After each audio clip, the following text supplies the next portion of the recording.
유류분 제도 무엇이 문제였고 어떻게 바뀔지 법조팀 우종환 기자와 더 자세히 알아보겠습니다. 어서 오십시오. 앞서 방금 봤지만 고 구하라 씨 얘기, 이런 사례가 또 있었죠.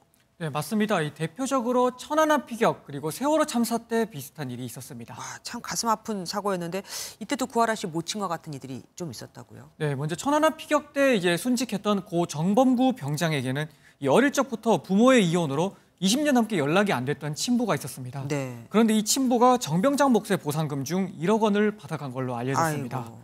또 세월호 참사 때 같은 경우에는 숨진 한 단원고 학생의 어머니가 7년 만에 4억 원가량의 배상금을 받았습니다. 역시 오래전에 이혼해서 새 가정까지 꾸린 상태였는데도 친모라는 이유로 상속분을 받은 거였습니다. 그런데 지금 나온 걸 보면 형제 자매에 대해서는 완전히 이제 안 된다고 얘기가 나왔고, 이 부모 자식이나 배우자 유류분은 위헌이 아니라 헌법 불합치가 나왔습니다. 이건 왜 그렇습니까? 이 유류분 제도 자체는 필요하다는 이유입니다. 이 제도가 생긴 게 1977년인데요. 이때 같은 경우에는 아들 몰아주기, 흔히 장자 상속이라는 관행 때문에 다른 자식들이 피해를 보는 것을 막기 위해 만들어졌었습니다. 네.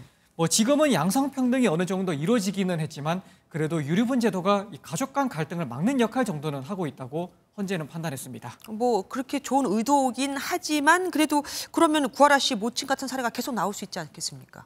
그건 아닙니다. 헌재는 유류분 제도를 유지는 하되 네. 대신에 폐륜적인 상속인의 상속을 막는 입법을 하라고 했습니다. 입법 시한으로 정한 내년까지는 지금 제도가 유지되기 때문에 국회가 서둘러 입법을 할 필요가 있습니다. 그런데 국회에서는 이미 구하라법이라고 해서 법안을 발의했잖아요. 아직 통과가 안 된 건가요? 네, 아직도 국회에 묶여 있는 상태입니다. 국회에 올라간 이 법안을 한번 보면요.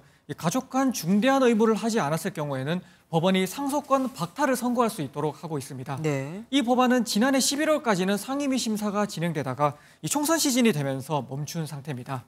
이제 이번 헌재 결정을 계기로 국회가 심사를 서두른다면 얼마 남지 않은 21대 국회 임기 안에 통과될 가능성도 있습니다.